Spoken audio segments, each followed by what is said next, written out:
बहुत सारे ऐसे लोग मिलेंगे जिनके पास ज़मीन रसीद जो है वो मौजूद है, यानी ज़मीन के कागजात के तौर पर उनके पास या तो ऑनलाइन ज़मीन रसीद है, ऑफलाइन ज़मीन रसीद है, और ये उसी ज़मीन रसीद को ज़मीन का कागजात समझते हैं और उस कागजात के आधार पर ये बताते हैं कि वो ज़मीन का मालिक है। ये ज़मीन का टुकड़ा है, इस ज़मीन का रसीद आपके पास है, कई वर्षों से सरकार को आप राजस्व दे रहे हैं। लेकिन सुप्रीम कोर्ट ने हाल में ही एक ऐतिहासिक फैसला सुनाया है, वो भी ज़मीन रसीद को लेकर। अगर आपके पास ज़मीन रसीद है, ऑनलाइन हो, ऑफलाइन हो या कोई भी लगान रसीद है, और उस लगान रसीद से अगर आप ये सोचते हैं कि आपके पास ज़मीन के कागजात हैं और उस कागजात के आधार पर अब आप क्या क्या कर सकते हैं, क्या क्या आपके अधिकार हैं, ये आपको जानना चाहिए। देखें, कोई भी ज़मीन का टुकड़ा है, ज़मीन का टुकड़ा है, उसके लिए दो महत्वपूर्ण दस्तावेज बेहद ज़रूरी माने जाते हैं। तो ये जो ज़मीन का आप टुकड़ा देख रहे हैं, तो इसमें एक ऐसा दस्तावेज होता है जो कि ये साबित करता है कि आखिर ज़मीन का असली मालिक कौन है। यानी आप एक ऐसा कागजात निकालते हैं कि ज़मीन का असली मालिक तय होता है उस कागजात से।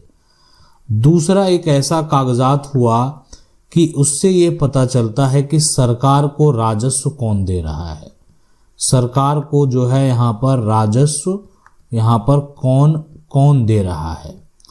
तो अभी जो कागजात निकल कर आया है, उस कागजात को देखने के बाद, उस डॉक्यूमेंट को देखने के बाद ये बात स्पष्ट हो गया कि ज़मीन का जो असली मालिक है, यानी जिसके पास ज़मीन के कागजात हैं, अब कागजात में अगर किसी के पास खतियान है तो खतियान में दादा का नाम दर्ज है, तो ज़मीन के असली मालिक दादा हैं।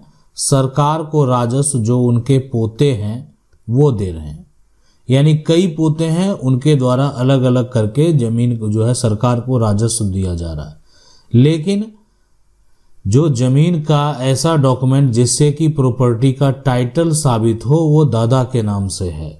उत्तराधिकारी होने के नाते पोते के पास भी अगर ये कागजात मौजूद है जो कि ज़मीन दादा के नाम से दर्ज है, जो कागजात दादा के नाम से दर्ज है, वो ज़मीन का खतियान हो या टाइटल साबित करने के लिए ज़मीन का केवाला हो, कोई भी दस्तावेज हो, डॉक्यूमेंट हो, तो अगर वो साक्ष्य प्रस्तुत करते हैं तो पोता भी उससे अपना मालिकाना हक साबित कर सकता है। लेकिन यहाँ पर जो है सुप्रीम कोर्ट में जो मामला गया, कई ऐसे मामले गए जहाँ पर सुप्रीम कोर्ट ने ज़मीन रसीद से, अगर किसी के पास ज़मीन का रसीद है तो उससे ज़मीन का मालिकाना हक नहीं मिलेगा।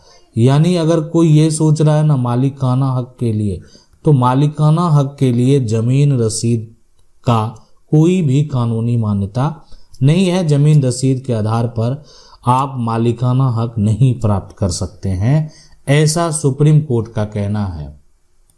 सुप्रीम कोर्ट ने अपने फैसले में साफ कह दिया है कि मालिकाना हक जो है, आपके पास ज़मीन का टाइटल डीड होना चाहिए।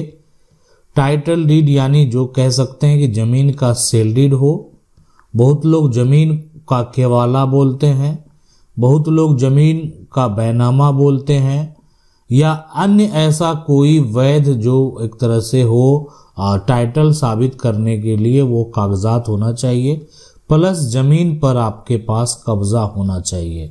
तो ये ऐसा डॉक्यूमेंट है, ऐसा साक्ष्य है जिससे प्रॉपर्टी का टाइटल साबित होता है।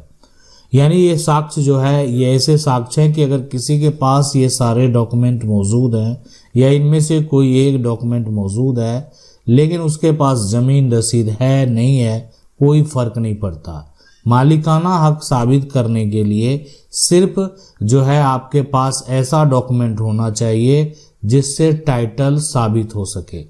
यानी ज़मीन रसीद, सुप्रीम कोर्ट का ये 2025 का ही जजमेंट है, और इस जजमेंट में सुप्रीम कोर्ट ने स्पष्ट कर दिया कि ज़मीन रसीद होना मालिकाना हक नहीं दिला सकता। यानी जमीन रसीद के आधार पर कोई भी व्यक्ति जमीन का मालिक नहीं बन सकता।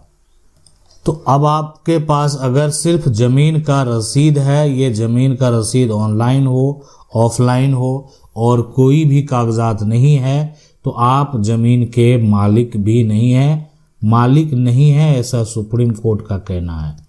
हाँ, आपके पास जो है वो अगर कागजात अभी मौजूद नहीं है लेकिन पहले था, पूर्वज के पास था, तो उसके आधार पर आपका ये जमीन का रसीद है, तब आपको मालिक माना जाएगा। यानी मालिकाना हक तभी आपके पास रहेगा। अगर ये आपके पास जमीन की रसीद है लेकिन जमीन का ये टाइटल डीड हो, सील डीड हो, केवाला हो, बैनामा हो, खतियान हो, ये किसी और के पास है, तो आप जो है सिर्फ रसीद कटाकर जमीन का मालिक नहीं बन सकते। ये सुप्रीम कोर्ट का जजमेंट है। पूरी जजमेंट की स्टोरी भी हम आपके पास जल्द लेकर आएंगे। आशा करते हैं वीडियो अच्छा लगा होगा। वीडियो को लाइक जरूर कर दें। चैनल को पहली बार देख रहे हैं सब्सक्राइब करके जो बेल आइकन है उसको जरूर दबा लें। मिलते हैं अगली वीडियो में, तब तक के लिए जय हिंद।